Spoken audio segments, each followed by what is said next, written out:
Well, I think your analysis was very straight line. History doesn't run in a straight line. Kid, you cannot tell your neighbor he is stealing ducks when you are stealing frogs. As High Commissioner, I was wrong. As Charandas Prasad, I reacted naturally how any person would have. I did not come here for that kind of abuse. I did not come here for that kind of abuse. If you're going to go down that road, I'll walk off. But it's all okay once they're talking. If they were talking, I could not have been here today. You got ADHD. I got that. Calm down. I think I've done enough in terms of taking our team out of trouble from losing. Come on, Lou Taylor. That's good. I'm reading the script now, and the first person that comes to my mind to play a detective, Yes, but okay, an he's good. erratic Mikhail detective is Mikhail Rodriguez. Why an African slapping Indian? Why a man and slap a woman? Look, Gildarie, you deal with that. You deal with that.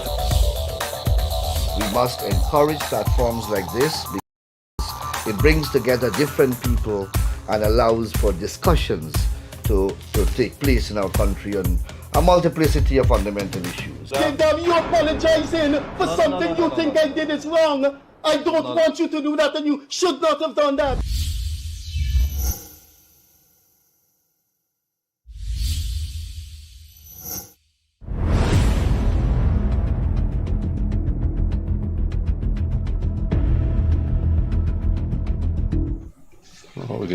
Hi, good evening. Welcome once again to the Gildarie Freddie Kissoon show, wherever you are. I want to say good night, good morning to you. It's always a pleasure coming to you as we head into the weekend. This tonight is going to be very interesting. Probably the force in this country, I would say. I can't remember the last time an individual, somebody who would have held the highest office, would have gone to a talk show and be willing to take part in a call-in program. I can't remember if I've seen anything.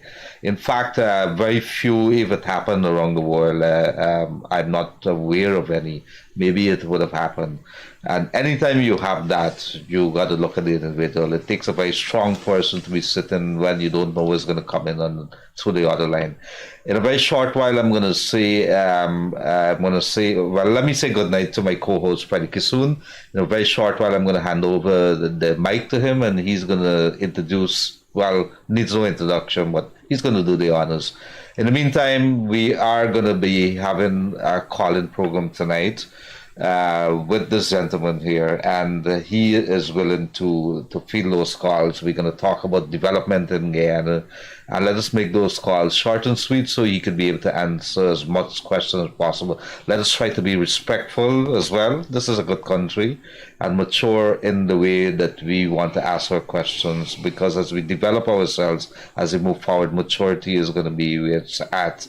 I'm going to stop here and run right into Freddie Kissoon. I want to say run right into him. Freddie Kissoon asked me a short while back whether I could buy him some more Walkmans or the Discmans or whatever it is. He has a what you call it, email that dates back to the 1970s, and he drives with CDs in his car. He just got a car, a very old car, and he insisted that it has a CD player inside. That's a man for you, Freddie Kissoon. Good night, Freddie Kissoon. Good evening, Leonard. Thanks so, I don't know what to call it, A very warm opening. Good evening. Yes, I use a Discman, and Gildarie is going abroad, so I told him I will pay for the Discman, more than one, when he comes back. Our guest this evening need no introduction. This is the third appearance. And when you have someone who reached the highest office in the land, there's a lot of institutional memory there. What we will do tonight is hope that history is recorded, because based on your questions, maybe he will tell us about things we did not know. There are things that people come here and we do not know. I'll just give you two examples. Jerry Gavaya, when he appeared in this program for the first time, revealed that he was in constant touch with White House officials to put economic sanctions on people in Guyana during the election rigging.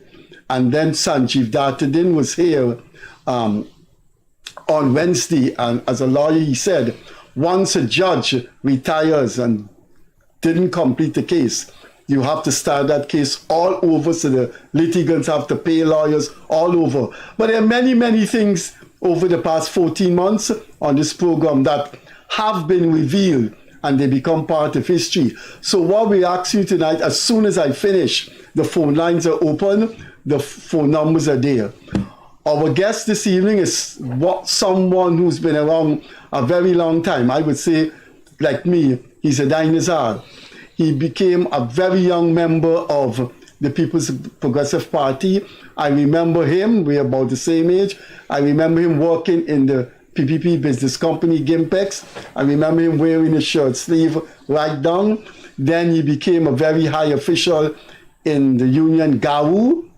Then he traveled to Czechoslovakia to be an editorial board member of that time of one of the leading Marxist journal in the World Marxist Review.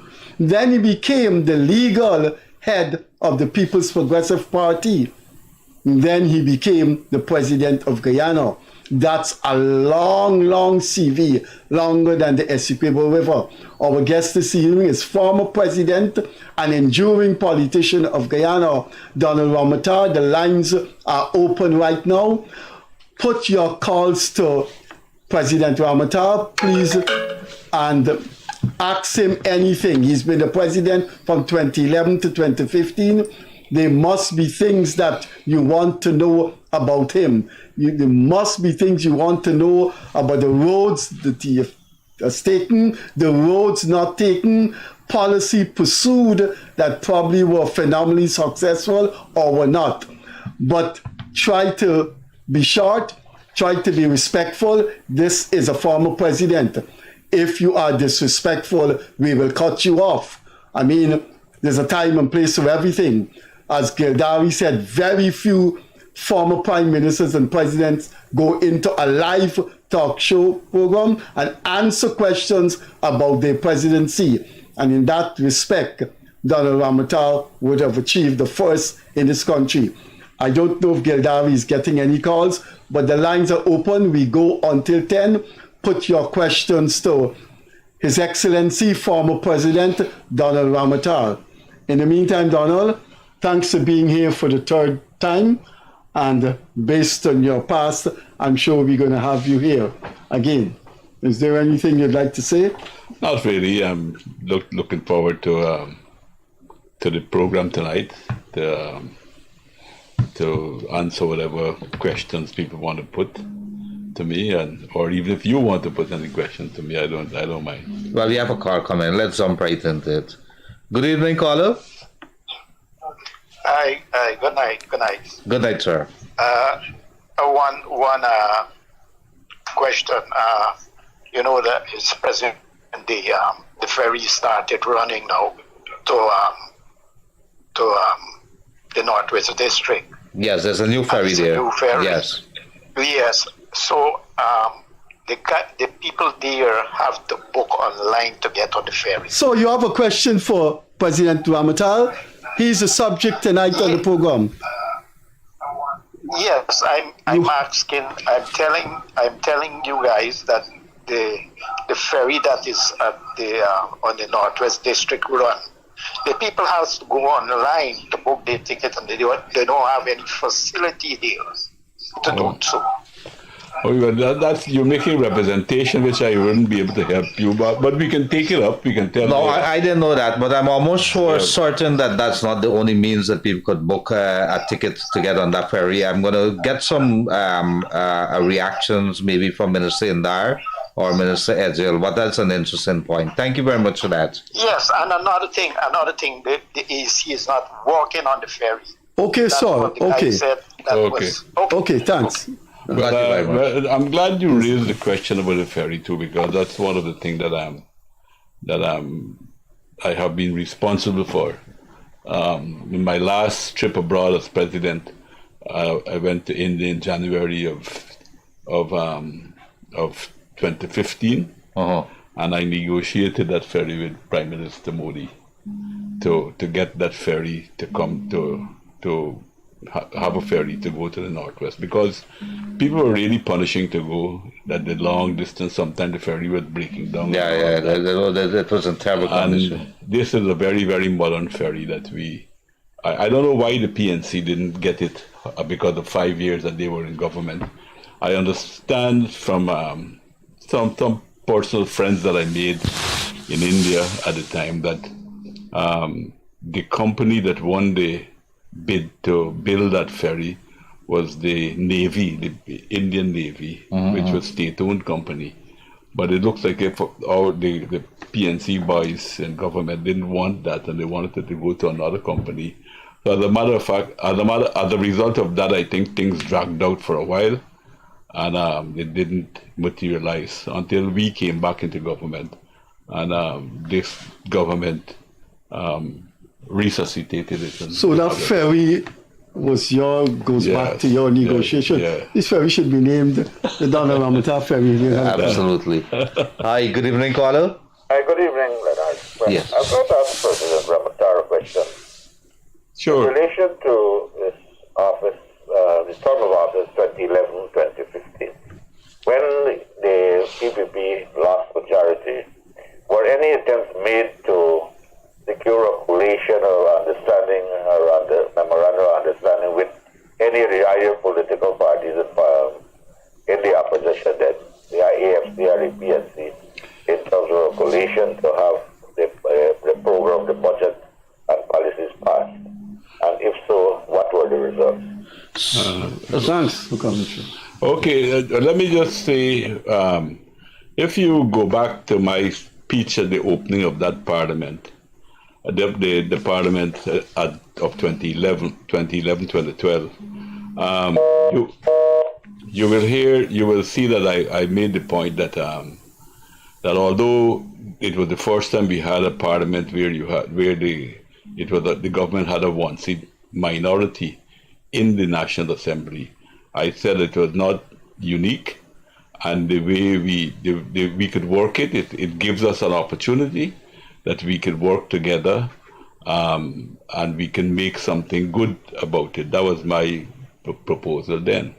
And then shortly after that, when we had our first budget in 2012, we had negotiations with the PNC, and we did come to some agreement. They asked me, although the budget was already fixed, it was already read in the parliament and everything, they raised with me the possibility of increasing pensions, and I agreed with them. And in the parliament, the then Minister and who was still Minister of Finance, Ashni Singh, he went to the parliament, he read a statement saying, well, he spoke and said that, look, based on negotiations that we had with the PNC, we decided to raise the pensions a bit more.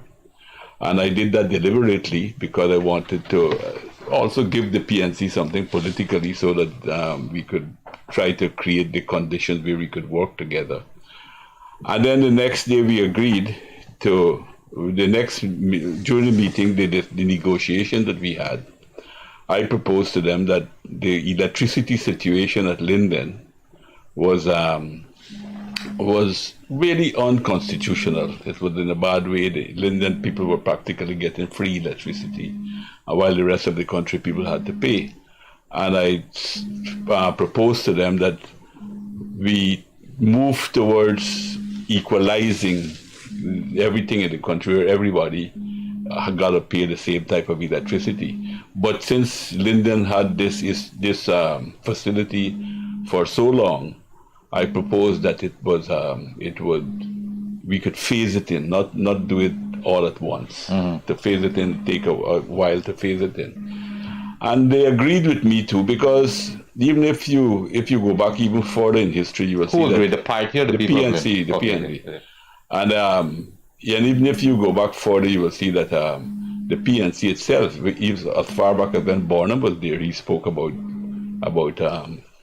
bringing the rates together. at one time. So they agreed, and then when Prime Minister Hines then made a statement in Parliament saying that we agreed to everything, by the end of the afternoon, the PNC said that they didn't agree to that.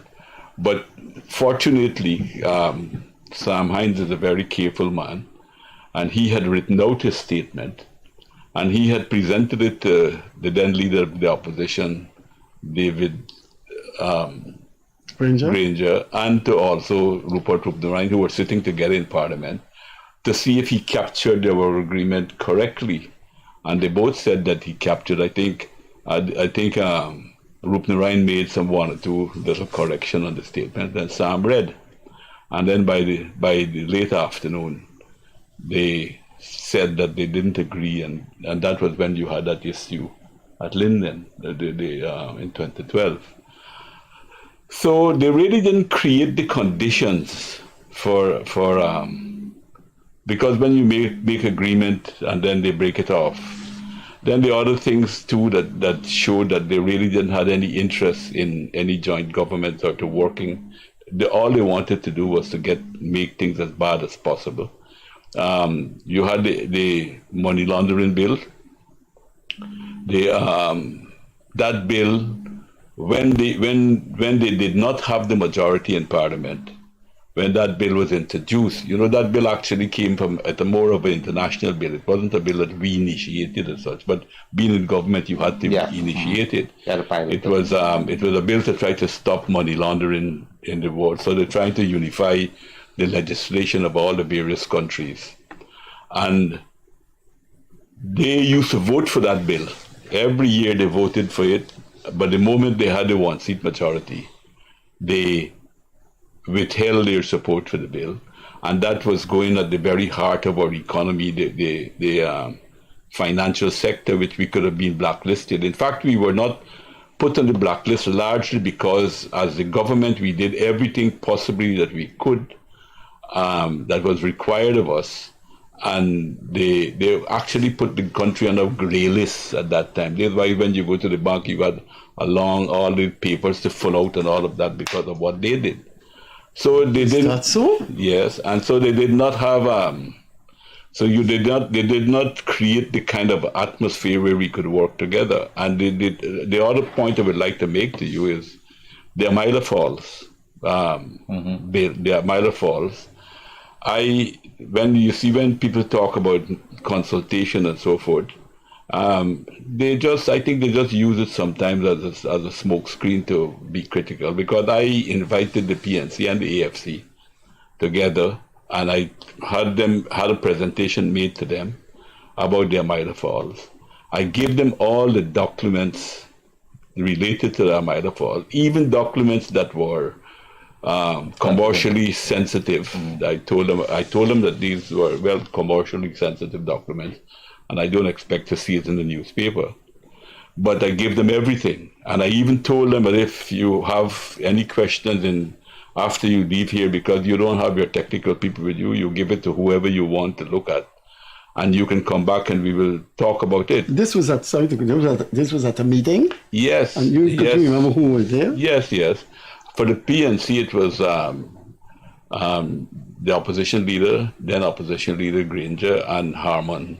For the AFC, it was Ramjadan was there, and so they had all of that information, and they said okay, they will think about it, study it, and so forth. They get back to me if they had any questions. They never did. So when we were coming close to sign the agreement now with Site Global, I again invited them. In fact, they asked me then that they would like to go and see the Amila Fall area and so forth. We arranged with the army to fly them, a team of them, over to the Amila Falls so they'll see it. And even when we were going there, they took the opportunity. Ropselben, who was the Minister of Public Works at the time, took the opportunity to brief them about the airport project and everything else. So we gave them all the pieces of information. And lo and behold, they voted against it in the National Assembly. The AFC voted for it at the very last moment. I think because some of their members had some relationship with the Site Global company. They voted for it at the very, very last moment. But they, the people walked away because the PNC voted against it, and they were not sure what the elections would have brought, and they walked away because of that. So those things clearly showed that all the talk about consultation and so forth really is not true. The PNC just wants to get into government by any way possible, and they use the one-seat majority not in a very constructive way. They use it in a very destructive way to constantly attack the economy of the country. They voted against people getting an increase in pay. They voted against we had to go to court several times. So really, while we were reaching out and trying to create a favorable atmosphere for discussions, they have always been pretty hostile to it when they thought that they had an opportunity to get government, make things as bad as possible, more difficult. I think they were working on the philosophy, the worse things become, the better it is for them. So that is why. Well, I hope that caller, if he's listening, that satisfies him. Well, let's see. Good evening, caller. Hi, good evening, guys. I would like to acknowledge the former president. Good evening to you, sir. I have 3 questions. Okay, let me go with the first one. How many years does the president of Guyana have to serve before he is eligible for his pension, sir? I believe that once you have been president in the country, once you served as president in the country, then you're entitled to the pension. Does it matter how long, or? It doesn't matter how long. As long as you're sworn in, you become president, I think, automatically. I think that's what the laws of Guyana. Yeah, well, the second question, the president answered the first. Thank you very much. The second question. That clears a lot of things for me. Why doesn't the PPP hold a Congress since the last one in Totfield, Essequibo? Thank you. That's all my question. I don't understand the question. Why does the PPP hold its Congress at its Congress that the PPP hold in Essequibo, I think it's was in more than 5 years. 2016. Right. Yeah. Yes. Well, I think. If I'm not mistaken, sir, it's constitutionally due every 5 years. Is that correct? Yes, every 3 years. Every 3 years. Yeah, so but if you remember very well, it was due in 2019, but it was not held. I think we would say. The question should be directed to the General Secretary, because I don't speak now for the PPP. I know. But the fact is that in 2018, December of 2018, you will recall that there was a vote of no confidence in the government, which therefore we expected elections to be within 3 months, but it wasn't held. So there was a long period of uncertainty, which made it very difficult to organize a Congress at that time. And then after then you had COVID, and then the election, and then the elections itself and so forth. But you heard, I think, the General Secretary at a press conference did say that the Congress will be held the end of this year, before the end of this year, or the next year. Oh, that would be great, because they really need to hold a Congress to get certain things sorted out in the party. Thank you very much. It is nice that what you're doing there, sir. Good, thanks. Thank you for coming through there, caller. Sure.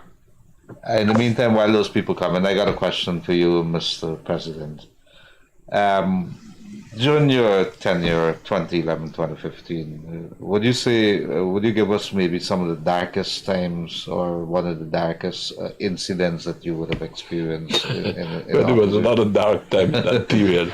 We first talk about 2012, what happened at Linden in 2012, which should not have happened. It just happened because the PNC reneged on the agreement that they had, and they didn't give leadership. They tailed the people more or less, and you had that issue at Linden. That was not a very pleasant time. And then every budget period, it was always a tension in the sense because of the fact of the PNC was voting against so many things that kept delaying, we could have probably traveled even much further because they kept delaying implementation. We had to go to court to get money released to show it was unconstitutional. They were voted against payments of workers who were on contracts and all kinds of things. They voted against. We spoke just now about their by the fall. We spoke about the anti-money laundering bill. So those were very, very difficult times. If you're coming in, you're joining us right now, we have a call in with former President Donald Ramotar, 231-2982, or you could also call us on 637-1071. No cricket tonight. In the meantime, sir, the question is, you see increasingly people are not becoming agitated, but they're raising question, why is this not happening? As a president of Guyana, you would have had to face the real challenge of having little resources, but expectations of the people. Right now, as we speak, we have lots of oil money, and more so is going to come within the next couple of years. But it can be, the argument cannot be that the money is limitless.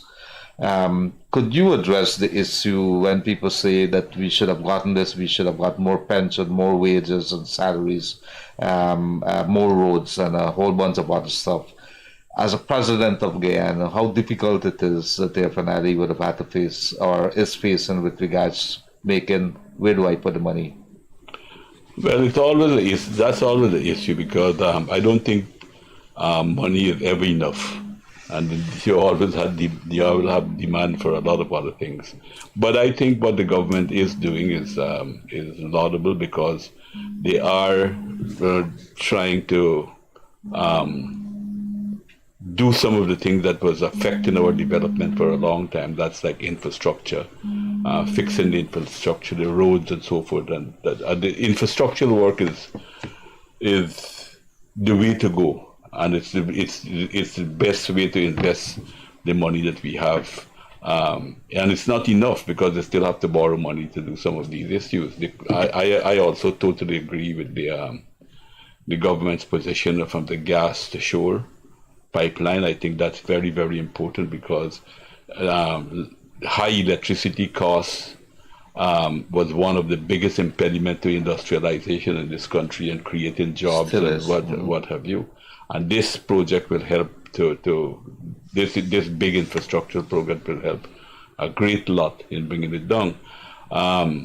You'll be cutting your electricity bill domestically by half, but that's not even the most important thing. The other one is the question that people who want to invest in processing and manufacturing and creating employment and wealth and so forth will be that possibility would be here.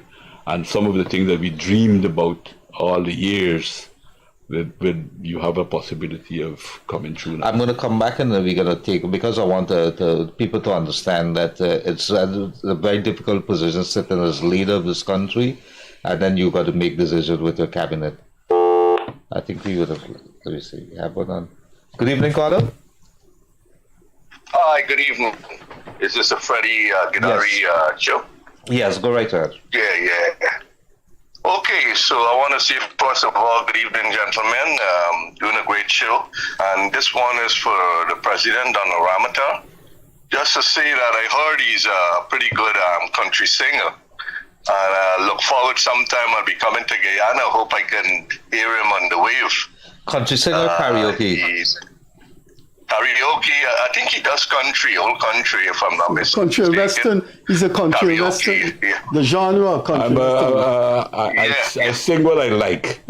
I like calypso too. Yeah, it would be nice if he could give us something on the airwave there. I mean, he's got talent, man. Another time. No, what's your favorite country and western? You gotta be Tom Jones. Country Charlie Pride. We know all of them. Yeah, we know the Charlie Pride, man. Crystal Chandelier and all that stuff. I never like Jim Reeves. You never like Jim Reeves? Not particularly. Not particularly. That's the human side of the president. Yeah. Country Charlie Pride. Charlie Pride. Yeah, Hank Lachlan. You're a Hank Lachlan fan? Hank Lachlan. Marty Robbins. Right. Marty Robbins. Yeah, Marty Robbins. Yeah, Don Williams. Yeah. I think you did Don Williams. Yeah. Okay, that was nice. And Okay, good. You guys see when some of these karaoke bars that the president would be visiting. I haven't been singing a long time. All right. Yeah, well, you should get back into it, man. Get the old vocal going, and look forward to see you someday. Good, okay. Okay, take care, sir. Thank you very much. Thank All you. the best. Thank you for Bye-bye. coming through. So it's 231-2982. Yes, we were still on the question of do you think it's unfair that there's some sections of the populace believe that things are not happening as fast as they want, and that maybe they're not getting the real benefits from oil? I would say those who think so would be those who take that kind of position are people who said got eyes but don't want to see. Yep. Because you can see the developments taking place in the country. We'll get a new bridge across the Demerara River, You're seeing it all over. The skyline at Georgetown is changing pretty rapidly. More type of work is being done to alleviate a lot of the problems like the floodings and so forth that we had. The new canals that are coming in. Let's see what this call is for you. Interesting. Good evening, caller. Hello, good evening, gentlemen. A pleasant good evening to you.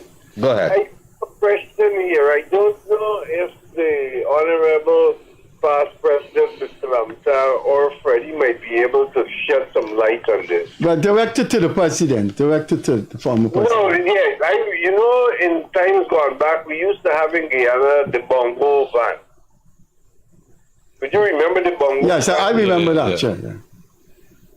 Huh? Yes, I remember that song. Yes. And I was just thinking, I saw that there was the president of Gabon the other day who was overthrown recently in this coup, and his name was Bongo.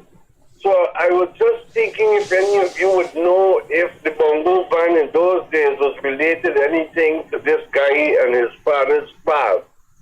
I don't know. I don't know, sir. Sorry. Sorry, we would know about that. I'm not sure why. I don't think it was officially named Bongo. That was just it was a call name on the street. They used to call it the Bongo Squad. The Bongo Squad, right. Okay, sir. Thanks for coming through. Okay, thank you.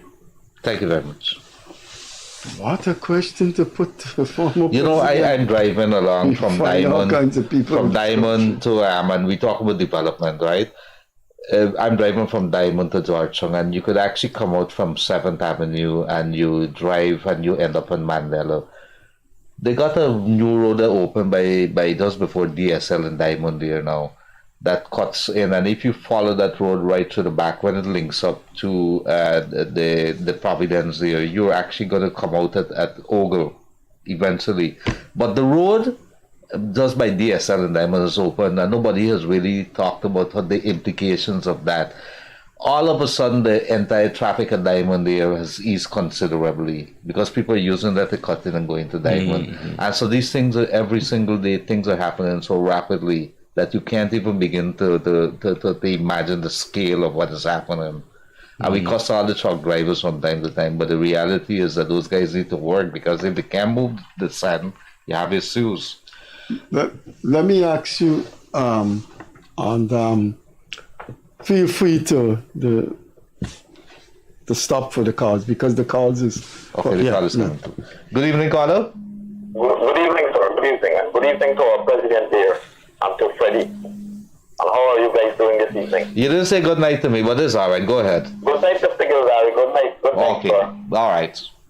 I have a question for President Ramotar, and it has to do with the 2015 elections. Mm-hmm. And I'm still convinced that the PUP would have won the 2015 elections, but there were some machinations at GCOM and some statements of polls that were manipulated that caused President Ramotar not to win those elections. I would like to hear his comment on that aspect, sir. Thank you very much. Well, I did speak about it. I did speak about that on this very program. One of the two previous programs that I was Yes, on. I think you did. And I agree with you. I think those elections were not. I think they were. I think what happened in 2020 is just that they were caught. I think they did the same thing in 2015. but they weren't caught in 2015. And that is why I still say that GCOM got all of the box. They're all locked up in a container there. We had a case. We went to court. We had a case. It was never heard. The election petition. It was never heard in the 5 years that the PNC was there. And I don't think now it makes any sense to hear it because it's only academic. It's academic now. But I still believe, in the interest of truth, we should count back those votes to see specifically if the PPP lost those elections in 2015 as it came out. I think a recount might prove a different story. Well, who's going to ask that question to GCOM? Well, I'm asking them now in a way that they should. They should recount it.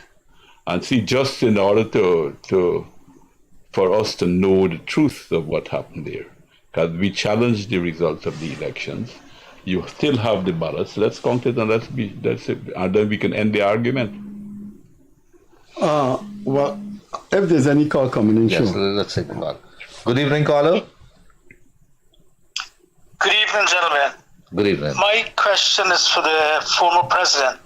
Can you give us his take on why the PPP went into the 2011 election with a majority, but after the election, it ended up in a minority? I would like his opinion on what really happened there. Why? Well, we just talked about that. Just before you came on, with somebody raised the issue whether the elections really reflected the will of the, well, those elections really reflected the will of the people, and that is why we were just talking about the need that those votes should be recounted. No, this guy's number 2011. Yes. No, I'm talking about 2011, sir. Even 2011, yeah, even 2011, I believe that there were some things went on in 2011 as well, I believe. But there are other reasons too. You got to take into consideration the PPP was in government for 23 years. So incumbency worked against us at that time, and not 23 but 20 years. So incumbency was against us in some ways. In some other ways, I think the propaganda was very heavy against us too. The Skyture News in particular did a very effective job in trying to talk about the corruption and I think a lot of those things were exaggerated very, very highly, but people believed some of those things. So I think it would be hard to find one answer to give you. I think it was a combination of many things that caused some of those things to happen. So when you say Skyture News and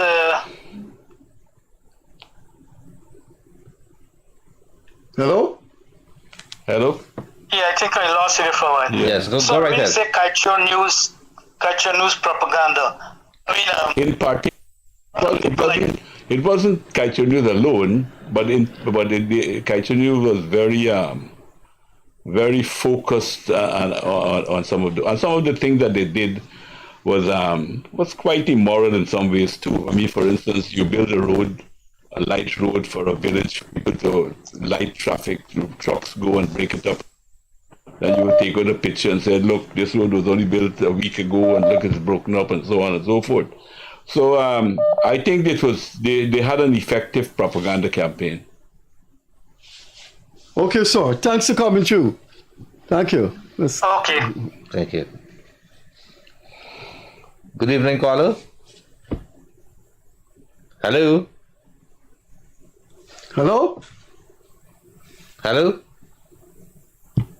Okay, if you're joining us now, we're here with former President Donald Ramotar, and he is here taking calls tonight. We're talking about development in Guyana, and he's willing to take those calls. Let's make it short and snappy, and let Mr. Ramotar take those calls. He's willing. First time we would have had a former president sitting with us, or even taking a call-in program. Good evening, caller. Yeah, good evening, gentlemen. I'd like to ask the president why the fiber optic cable failed and how much money the government lost. The fiber optic cable. Which fiber optic cable? They're coming from Brazil. From Brazil. Okay. Okay. Yeah. I think. Okay. I'll Go. listen to the answer. And what? Okay. And what? No, he says he's going to listen for the answer. Thank you very much. Bye. Go ahead. Yeah, I think there was a underestimation of the task ahead, and many of the contractors that we had here to do the job, they didn't even have the proper equipment to do it, and as a result of that, you had a lot of breakage, a lot of setbacks, and so forth. But because of that, I think mainly it was technical reasons. I think the contractors locally that we contracted to do the job, maybe we should have taken an international contractor who had experience and who was better equipped. The people who did the job here was poorly equipped. They didn't have the equipment to do it properly. They didn't, some of the rocks, even when Omai was here and they dealt with some of the rocks in Omai, they said it was so hard that they had to do some other re-engineering, and we didn't even have any type of material and equipment and so forth challenges on the to the job. So the failure was because of, I believe, one, we didn't have the right type of contractors who could have done the job locally, and they did a poor job, and as a result of that, the project didn't materialize. We're going to come back here. We have attorney at law, I think, Ms. Selwyn Peters. Go right ahead, sir. Hello? Yes, sir. The Walter Ross Commission of Inquiry that you brought to life, I thought that was one of the biggest legacies of your administration. What else would you say left a lasting legacy on Guyanese during your tenure as president? Well, as I mentioned at the beginning of the program, some of the infrastructural work that is going on now was initiated in my time. The ferry, we just talked about the ferry, the road coming through to Ogle, that was another of the project. What is at UG, because my idea was, since we were starting late, that we had a opportunity of going into the front with IT, and that is why I negotiated with the Indians to put a modern, we wanted to make Guyana like the most important center for IT in the South America. And that's the Indians, they put down a facility at the University of Guyana. That came about because partly of my initiative. This very case that is going on now with Venezuela, for the trying to settle our border issues completely, was initiated by me with my speech in 2014 at the United Nations. If you go back there, you will see.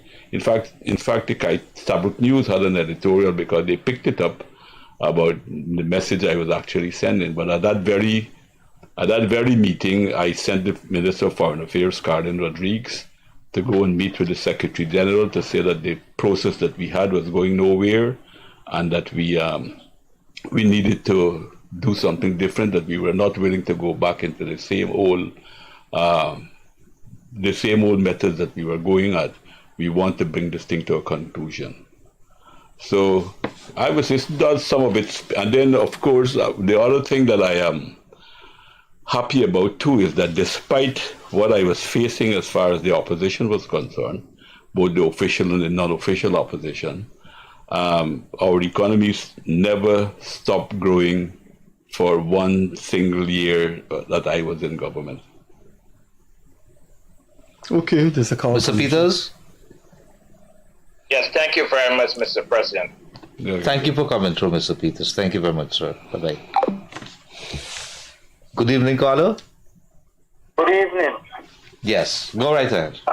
I'd just like to make a contribution that in and out of office have to run things, because we got them people on camera for the last election Up to now, we can't get nothing come up.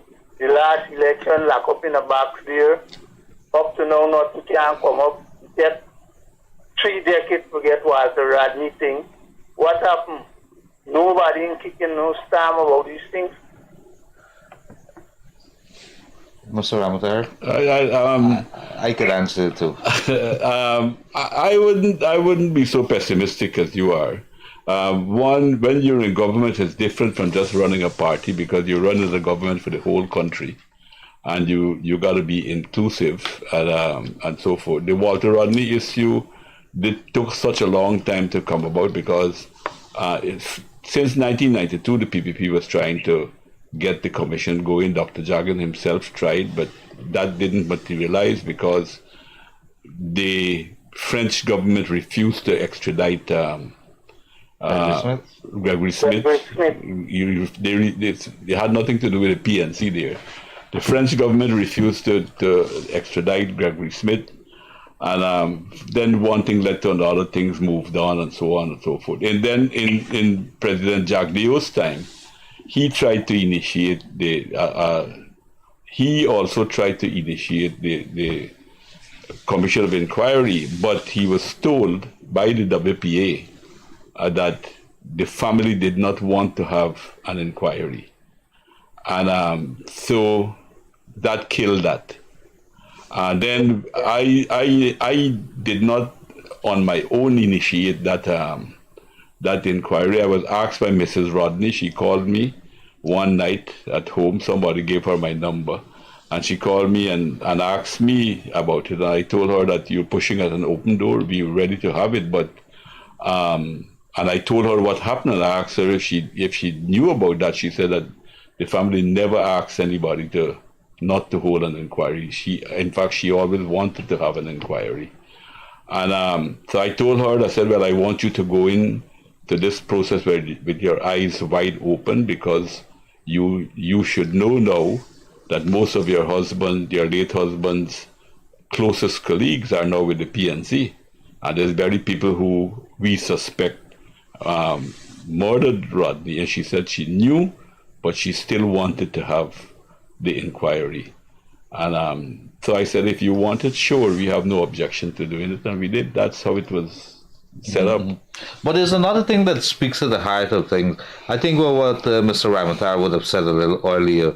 It is difficult for the government of the day to intervene, or any government, and they should not. It's a very dangerous thing to intervene and force courts to make a decision or to move, because those courts, everything is set constitutionally, and if you're going to have courts operating, you're telling the courts who they should jail and who should not jail. We know what played out.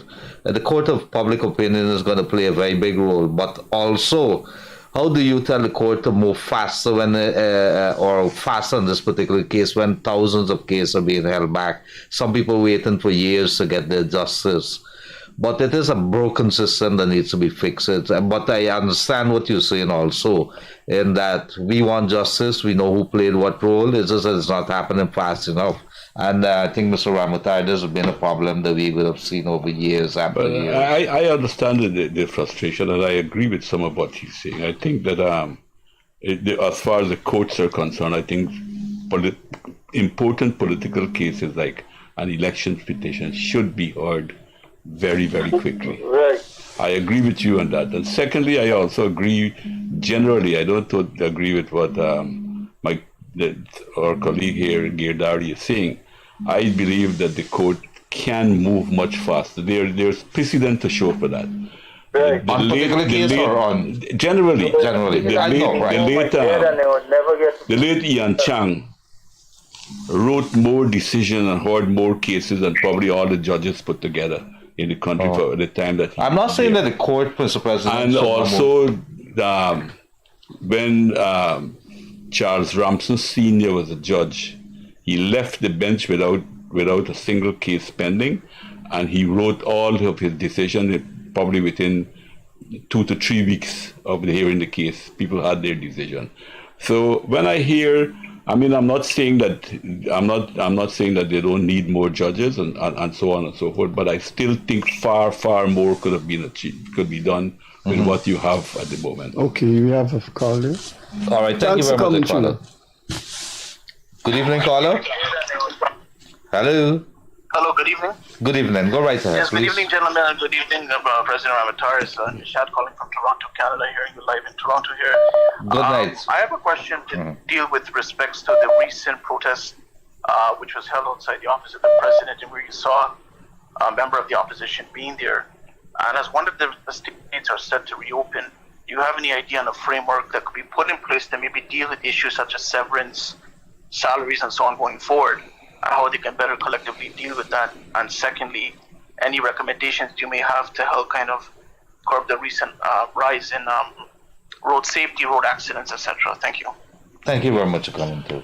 Well, in the first instance, I think it's quite immoral for the for the opposition who was picketing, because they did everything possible. They were the ones responsible for the state in the sugar industry by closing the industry down, shutting it down, and doing everything against the sugar workers. And now they're pretending to be friends of the sugar workers.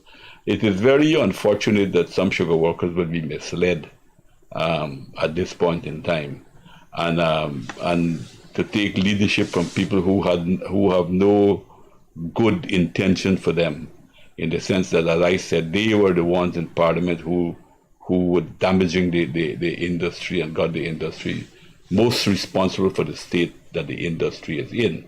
And so that is what I will say about that. As far as severance and so forth is concerned, I think that is a red herring in this case, because the last government didn't even pay the people the severance. Had to take them to court. And sugar workers had to take them to court. So that is not what they're doing here is being mischievous, making promises to people and misleading people generally. So therefore, I think the union and I would say the party itself got much more work to do among sugar workers, so that they would not be misled against their own interests. That is what I would say at this point. Absolutely. Good evening, caller. Hello. Hello. Hi. Yes. Go right ahead. Yes. Yes. Go right ahead. Yes, sir. You're on the air. Hello. Okay. I would like to Mr. Ramotar to ask Freddie and Gildarie, when he was president at the time, when they had the election, who those two vote for? Who did you vote for? Who did you vote for? No, I can still who I vote for. I don't have a problem with What's the relevance of that question? I want to hear you. I don't have a problem stating who I voted for. What year you're talking about? Hello? 2015. In 2015, I voted for the AFC, APNU FC coalition. My mentally and politically, I voted for the AFC, but there was one party called APNU AFC. I have no problem in stating that. I would answer your question, but I want to know the relevance of that question. What about Mr. Gildarie? I'm asking you what's the relevance of the question. I'll answer you then after you tell me what's the relevance of that. But sir, you don't want to direct a question to the president. This is his time. We here 3 times a week, and so you can ask us anything. But do you have any question for the president? He is fielding questions in his capacity as former president. Do you have any question for him? No, I just want to congratulate him for the term he served the country. Okay. Thank you. Okay, look, there's a call. Thank you very much for coming through, sir. I voted for Freddie Kissoon. Good evening, caller. Good night. Yes, go right ahead. Good night to the panel. Go ahead, we listen. I had one problem with my NIS. Sir.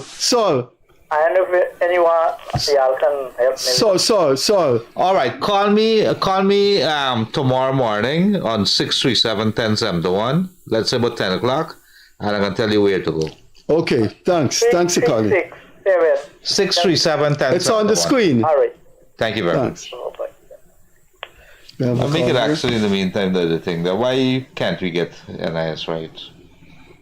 I think they can get it right. I think they probably need a good audit of the NIS to deal. I think a lot of the problems accumulated over the years with record keeping and all of that. And I believe that probably NIS is probably overstaffed. Okay. Let's see what this caller says. Good evening, caller. Hey, good night, everyone. Good night. Could the former president shed some light as to what may have contributed to the fiber optic cable project not coming to fruition? He did answer that a little earlier. Yes, he did. He did answer. That was a question came He up. did answer it comprehensively. If you want to know. Any other questions? No, but hold on. If you want to know after the program is over, you go and look at the program on YouTube and you'll see the answer. Sure. Yeah. Thank you very much. Freddie Kissoon, I'd like to restate, I voted for you in 2015. Some of your jokes are stale. Anyway, we have any question on that?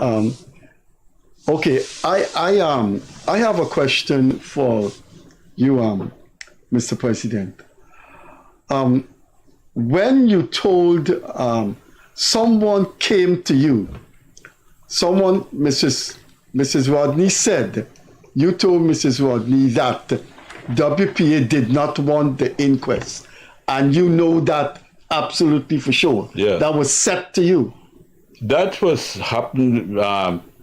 President Jack, you can answer that more comprehensively because it was him. But I knew that because I was General Secretary of the party, and I was and I knew that he reported that to the executive of the party that he had a meeting with the WPA, Rupert Rupnarayan in particular, and he was told that the family did not want to have an inquiry. Okay, I just don't understand. This thing has been going on a long time, and Mrs. Rodney would not. She has not issued an official statement about that anyway. I just thought that was such a bad thing in politics for him to say that, and Mrs. Rodney not to say, I never told the man this. I don't know why he did She this. told me that she never said that. She told me that she never ever gave any permission to say that the family didn't want her. She told me that. And that's when we decided to go with the inquiry. The President Ali was posed a question early this week with regards to whether he's done enough to reach out to opposition leader Aubrey Norton. And he says that, well, they want me to bow down to him. How difficult it is where the opposition leader doesn't want to shake your hands, does not, in a time when there's so much money on the table, so many programs you could come up with, and you could reach across the divide and say, look, I have a couple of programs, could we collaborate on a couple of things? And nothing is happening. I'm not hearing of anything, at least.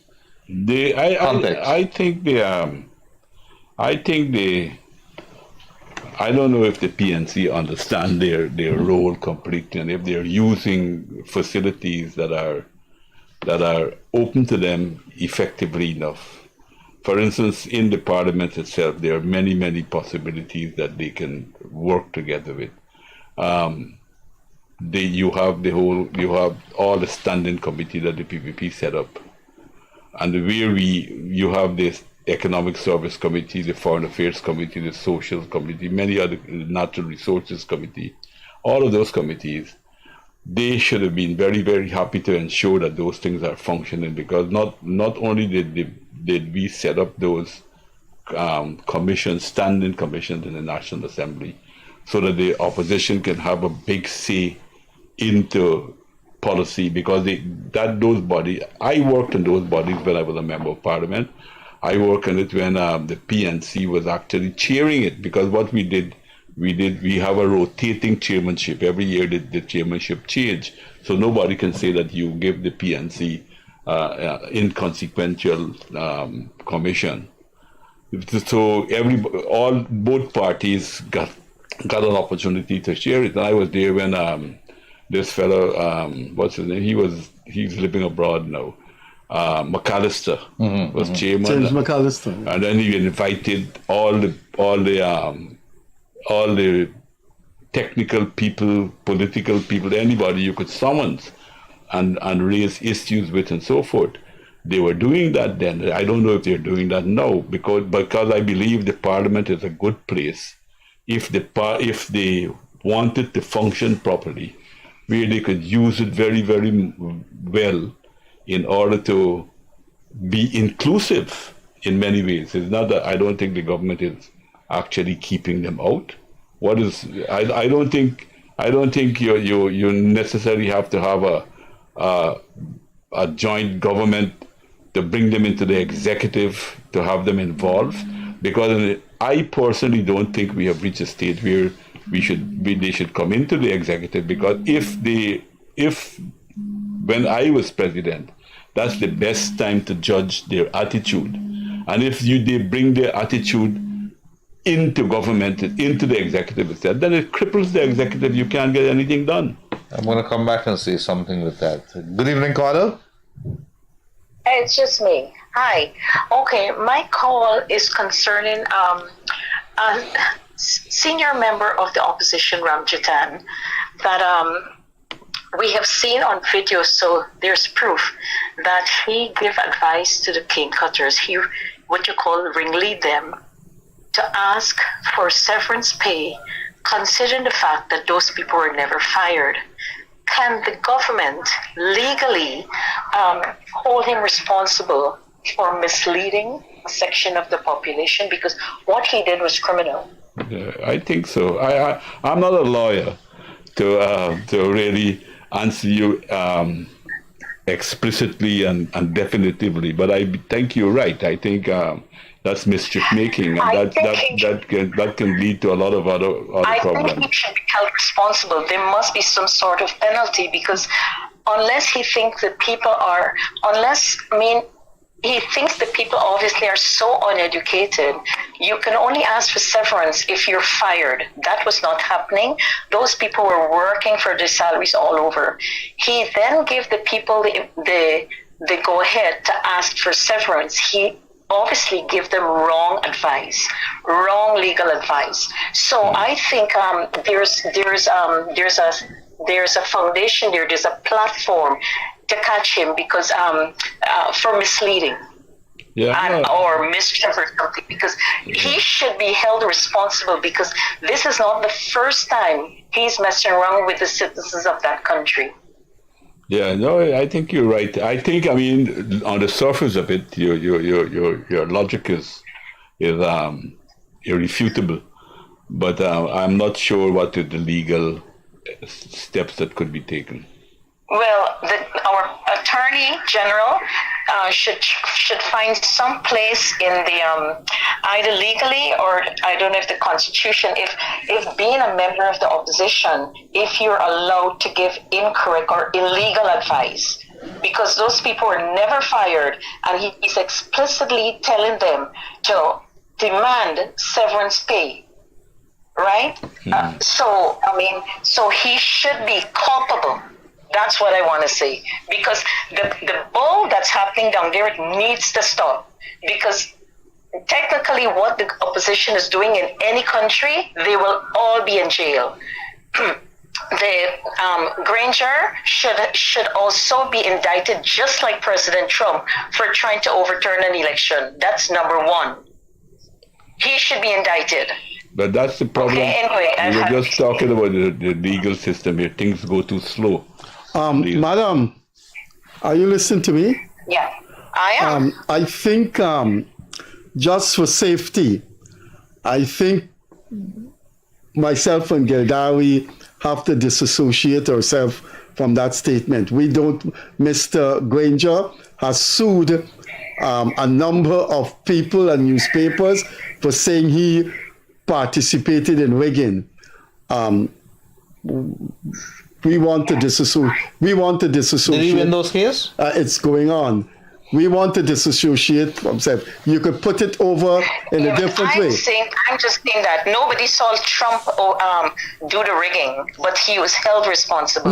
Trump may, no, madam, it's not the same. In the Georgia indictment, they have telephone exchange and email exchange with what Trump is saying. So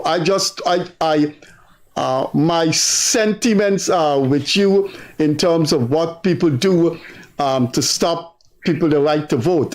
I just want to protect ourselves because Mr. Granger has sued a number of personalities, newspapers, for saying that he rigged an election. So I just want to disassociate. I don't know if it is that you're the president of Guyana. Somebody has to be responsible for his party. So you could say my point is coming from. Right, but, you could say, I know the people who were directly responsible, and they are held responsible. But of course, the judiciary is dragging its feet because it's all very corrupted. Anyway, it has to stop at some point, and President Ali has to pull his boots up.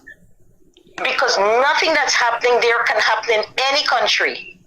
That's what I'm saying. And they know they're getting away with murder. They know it. And this is going to go on. Okay? All right. I have zero tolerance to that. Okay, thank you. Thank you very much. Several points made there. The box stops at the president. I would like, you were the president of Guyana. And any actions that would have been taken by your government, the buck stops at you because you're the one. No, but there's a different thing from saying... You were the leader of the government at that time. Well, if you want to get sued by Mr. Granger, I'm not saying... Let me say... I did not call anybody name. Please don't say anything. Right. I'm just saying that if Donald Ramotar was the president of Guyana and something happened, he was ultimately the leader at that point. Yeah, the buck stops. The buck stops at that. And so if what the lady's saying, and I agree with her, if it is, you might not have seen your hands, but ultimately, if you're still the president until somebody else is sworn in, you're still the president. I don't have any disagreement with what you're saying. I don't have any disagreement with saying. I know what went on. I just know that people in this country put libel on you for the most frivolous things, and I don't want. For those people who don't want to be sued, you could call in right now. Yes, looking at a man who don't want to be sued here. Good evening, caller. Good evening, caller. Hello. All right. Pretty thing. Apparently, Storm knocked out his phone there. 231. Mr. President, you feel uncomfortable with the calling program here? As I probably wondered for. No, I'm not. Well, he's doing okay. Yeah, I think he's doing okay. I must say that I admire the fact that you do that, because when you start answering the call, you never know what's going to come through. He's an old head, long he's been in politics. He could bat. Somebody's trying to get through to us. So it's 637-1071, or you could call us on 231-2982. You don't get a chance and an opportunity all the time to call to President of Guyana to ask him, how did you do? What do you think about this? Do you regret that our politicians, maybe our lawmakers of parliament, they don't understand the role? And I bring that in context where you have said a little earlier with regards to the committees that you have, that you guys would have set up. I'm going to cry on this all the time. Why is it that we can't come up with more programs from the opposition to say, let us come up with something like the Domestic Violence Act that Priyamanik Chan would have piloted through, and so many other things. Let us do a move to have a COI into NIS functioning. Why can't this, let's do something to the better the people of Guyana. Do you regret that our politicians don't probably see the light? What the roles are? I don't want to make a blanket statement like that. Well, I want you to answer that. Good evening, caller. Hi, guys. Good night again. I have a question again for the former president. Sir, have you dissolved the parliament instead of prorogue, or you had to prorogue before dissolve? Can you clear that up for me, please? I think I did on this very program before, but I'll go over again for you. I missed that program. Could you just enlighten me? Yes, the prorogation of Parliament that's a legal mechanism that could be done.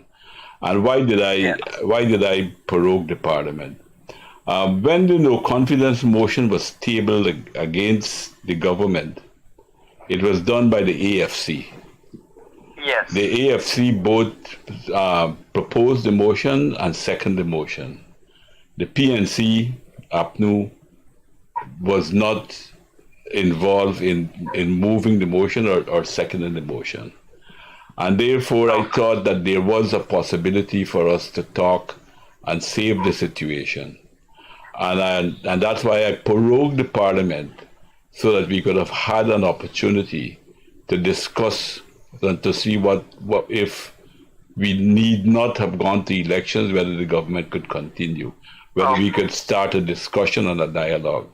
I did have a meeting with the then leader of the opposition, who was Mr. Granger at the time, and I told him that exactly what I'm telling you now, that I see the PNC did not sponsor or think the motion, and what would he like to have for us to able to continue in the interest of the people of the country instead of keeping the political instability in the country.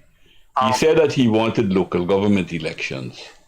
I told him then that he's pushing us an open door, that I was always ready for local government election. In fact, in 2011 when we campaigned, I campaigned on saying that one of the things I would do was to hold local government elections. I think it was in your guys' manifesto also. Yes, no, yeah, but the reason that it wasn't done because I ended up with a one-seat minority, and then anytime the government anytime they could have passed a no confidence motion against me, and then from the very beginning in 2012, you see what started to happen. So it wasn't. I thought I wasn't pressing that at that point in time. And I told Mr. Granger, yes, I'll be ready to hold the local government election. I will also want to have the local government elections held.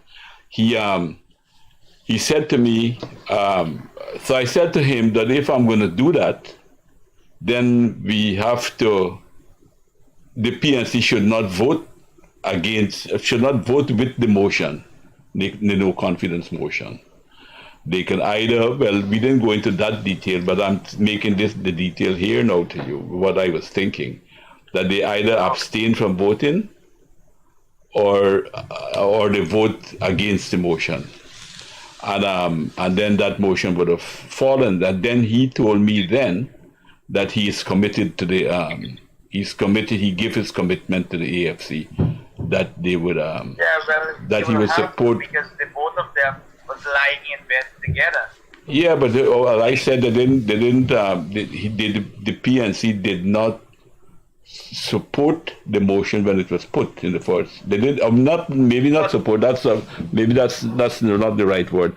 They were not part of putting the motion forward. So I thought, when I saw that, I thought that there was a possibility. We can't both. So let the president finish. Let the president finish. We can't both speak together. Let the president finish, sir. You asked me a question. You asked the question. Let the president finish. Yeah. So I was saying that. So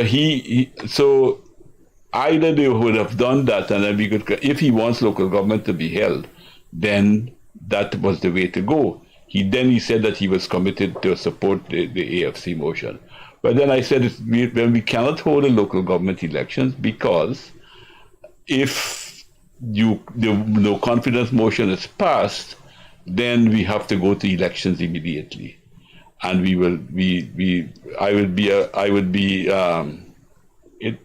would be wrong for me to call local government elections knowing that this is now pending on my head, a national election is pending. And therefore, when the prorogation period was over, I did not extend the prorogation, that you would recall. I went immediately and called elections. Thank you very much for coming through. But I would like also to say that many people who criticize me, and this is mainly directed at the international community, many of them who criticize me for proroguing the parliament and making all kind of stupid and wild statements about affecting democracy and so forth.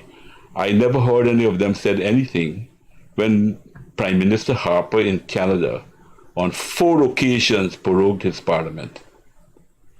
4 occasions, and other people's also, but because they were creating the impression. In fact, also I will tell you, the European Union withheld millions of dollars that Guyana earned because I had prorogued the parliament. I think I think that amounted to some interference in our political situation at the time. Well, let me tell you something about that. During the Thank you for clearing up. Okay. Thank you very much. Let me clear up something about that. During the prorogation of Parliament, they withheld money for sea defense. And during the no confidence fiasco, the same EU embassy here released money for sea defense under APNUFC. That needs to be said. Very, very crazy. That need to be said. I can tell you that factually, during the prorogation of Parliament under the Ramotar presidency, as he said, they withheld funds. The identical line item for sea defense during the impasse in the no confidence. Anyway. Yeah. Good evening, caller. Good evening, former President Mr. Ramotar. Good evening, Mr. Gildarie and Mr. Kissoon. I'm happy that I call in. Fortunate to call when Mr. Ramotar is on the program, because I would like to ask one question, which the opposition, even when they were in opposition before 2015, the narrative that they used to be, that they would have peddled, is that Guyana was a narco state and we were sanctioned, right? I don't know that we were ever sanctioned. No. I'm just saying something, right? Yeah. Now, I would like you to clarify this. I could recollect that Guyana was never sanctioned, right, during your tenureship or the entire 23 years of the PPPC in government. What I could recollect is that the opposition were adamant on the enactment of the Procurement Commission, right? And I think you guys had a deadlock in Parliament for that. Isn't that true, Mr. Ramotar? Yeah. Well, let me give you some explanation for both of those things. On the Procurement Commission, you will recall that that bill was passed under the presidency of Mr. Jagdeo, President Jagdeo. He passed the fiscal management after something. Yeah. Actually, it was modified. In Parliament because 2003, right? Right, and then there was a modification. I'm abreast with these information. Right. Okay. But the point I was making is that we were ready to implement the program, the procurement legislation. But I said to them that the way they were voting against everything, if I had passed that bill, it would have crippled the government completely, because they would have not have allowed anything to be procured in the country because of the attitude they were going. So the other point I was saying that I was still willing to go to start implementing the things, but we had to keep the no objection the cabinet had to give a no objection still to maintain that authority of the cabinet to issue no objections, and they refused that compromise, and as a result of that, to be exact, they claim that Guyana were as far as the narco state is concerned, it was merely propaganda on their part, because it was I, who was president at the time, who invited the DEA to come here. It was under my presidency that the DEA came into I'm a custom broker by profession, So let the president explain. He's explaining. Right. Yes. Sorry. Yeah, so I invited the DEA to come here because, to be very honest with you, I was fed up of seeing only the mules that were being caught. And I was very much conscious of the propaganda of the opposition, talking about the PPP linked with narco and what have you. And I really wanted them to catch the big ones, to get them out of the place. But I must say that the DA didn't help in that regard either. They were here. In fact, I told them that in one of the meetings that I had with them, that I invited you here for us to get whoever are the big people involved in these things. And they told me that they were making very, very good cases in America. I said I wasn't interested in America, I was interested in here. Although we caught very big stuff, you remember the submarine that was caught here, and I gave it to them. They came and asked me for it, and I said, sure, what will we do with it here? I think you will be able to make better analysis of it than we would have here, and I gave it all to them. So I mean, all I'm saying is that the talk of the opposition about narco is merely idle talk, merely propaganda, merely trying to throw mud towards the people. Okay, sir. Okay, thanks for coming through. Right? Okay. Thank you very much, sir. Bye-bye. So they took the submarine.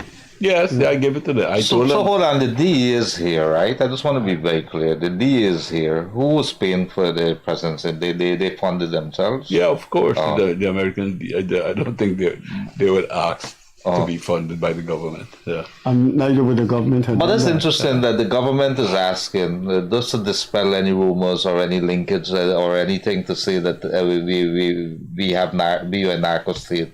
The president or Guyana invite the DA to come here. That is interesting. If there's a call coming, we will go to the call. But I want to ask you, you're going to write about all these things? What you have said here, very interesting. You painted a picture of a minority government and a recalcitrant opposition not wanting to compromise.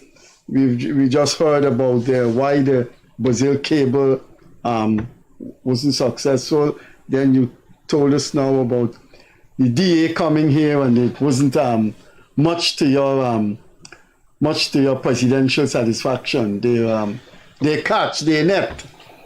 You are writing about these things, aren't you? Maybe I will in some time. I'm busy doing other things now. Other things. But you just had an article in China. You just published an article in China.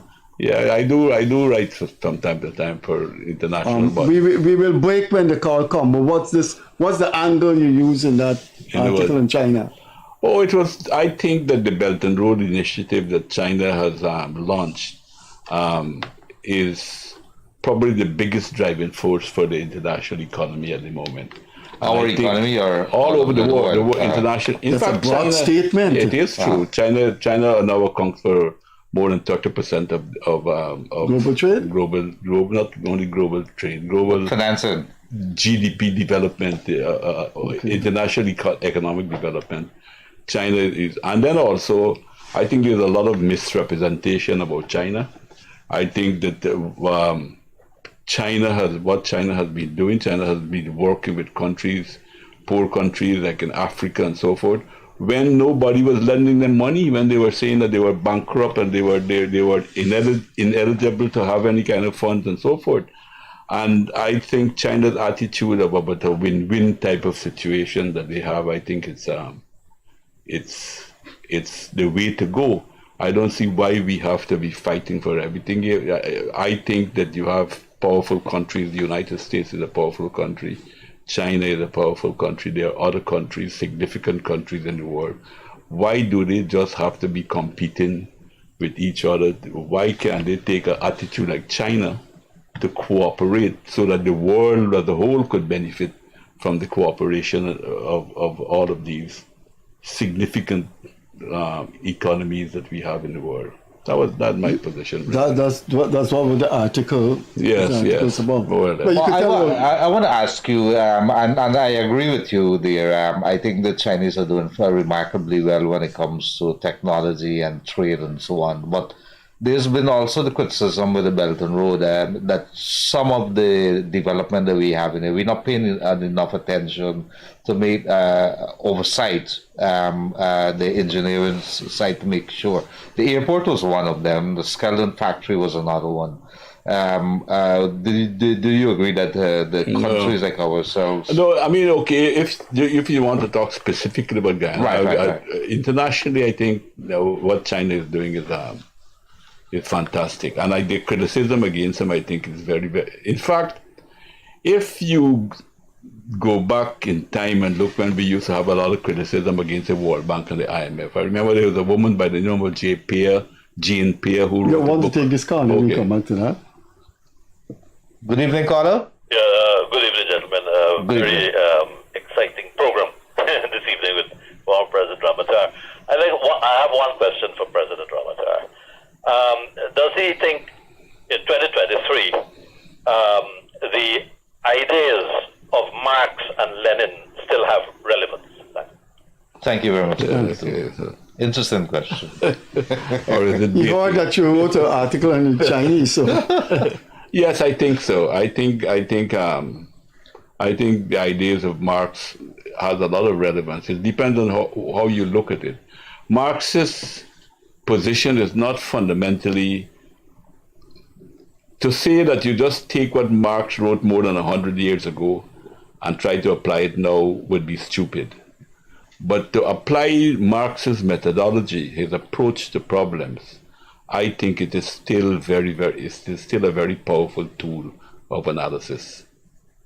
Well, I think his seminal contribution, which will never die, is the theory of classes. Yeah, and that is the relation to. I mean, there are many things proven. I mean, it's predicted. I mean, there's many things that he wrote that didn't go according to what Marx said. That is also true.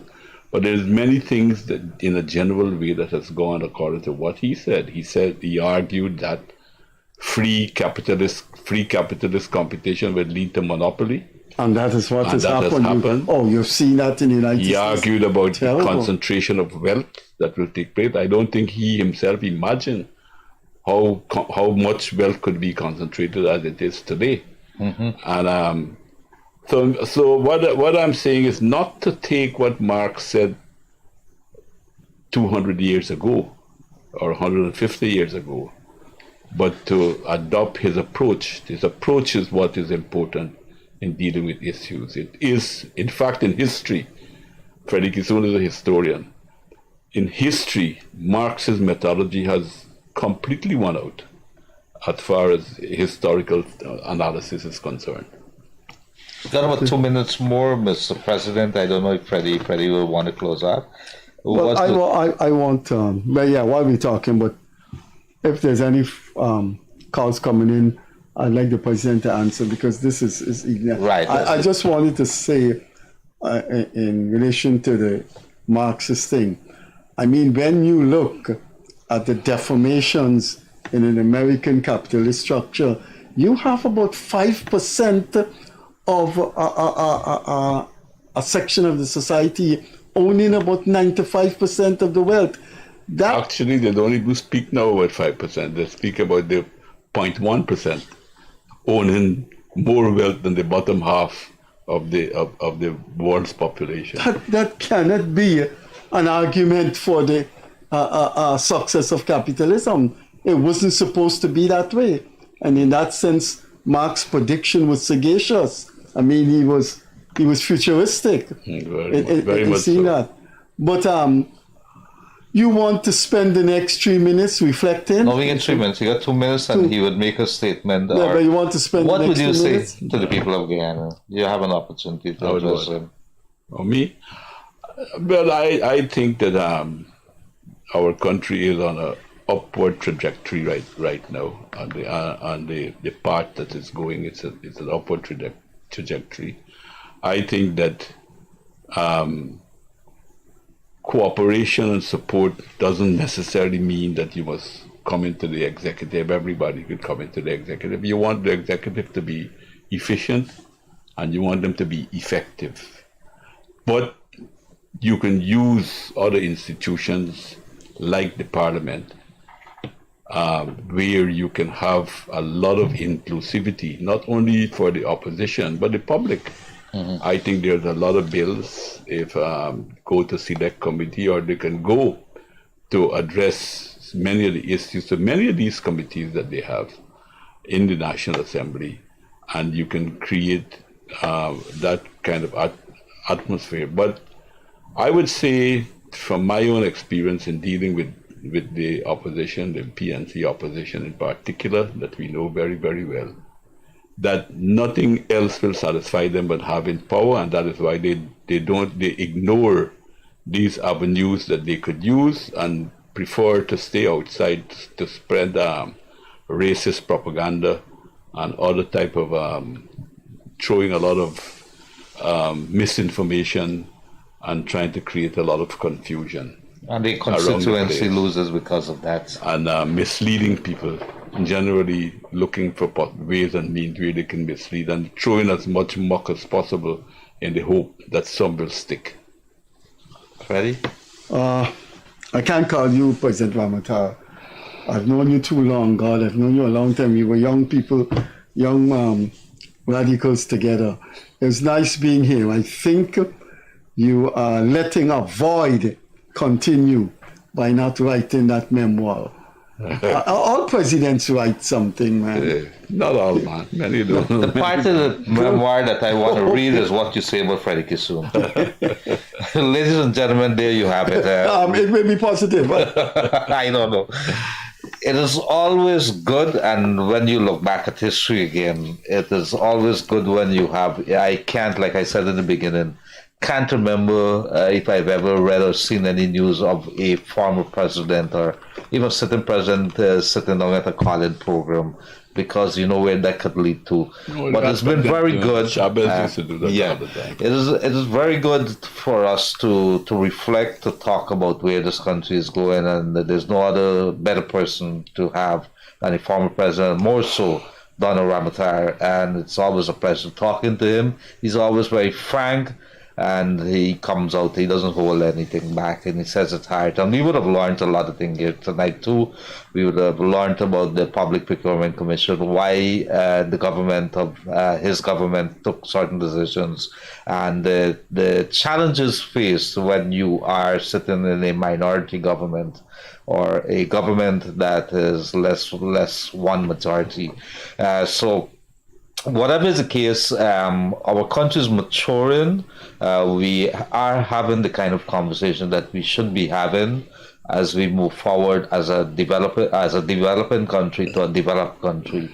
And these are the kind of questions that we got to ask, and these are the kind of leadership that we should be seeing. It's always good talking to you, Mr. Ramotar. Hope that we could have more of this. And as always, Freddie Kissoon and myself would say, as we head into another weekend, I dread when weekends come along, because I wake up on Sunday and I hear the nonsense that happened on our roadways. I'm going to plead to you, myself and Freddie, that you guys just take care on the roadways. Be safe. Let us do what our national duty is. Let us take care of ourselves and our country. Stay safe until Monday.